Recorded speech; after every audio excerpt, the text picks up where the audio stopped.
जल्दी लाओ जाओ। थारी में खाओ ना। नहीं नहीं, आज हम नया साल के दिन हम पत्ते पर खाब। ठीक है, अहाँ के मर्जी। नया साल के दिन अच्छे चीज करे तो पत्ते पर खा, पत्ते पर खा। ऐसे दोस्तों हम लोग का आज बना है मटन, और मटन बोले तो खस्सी का मीट, खस्सी के मीट। और आज हमको खाने का शौक है, बहुत शौक है, बहुत केला पत्ता पे खाने का। तो दोस्तों हम खा रही थी, और साथ में आकाश भी बैठल है। तो उ कहे थारिए में ला।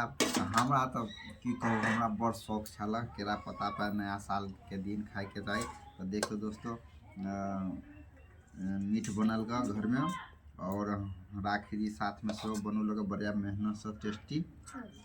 और देखियो हम इंजॉय करे अभी बनौली का दूरे पर खाए अभी हम, और घर में नहीं खा कर दूरे पर खाई। और देखियो हम पतीला है, और देखियो हंडी वाला मटन बनल का। और देख सके छे ई वाला काटता तो बाद में लिया, ई काटता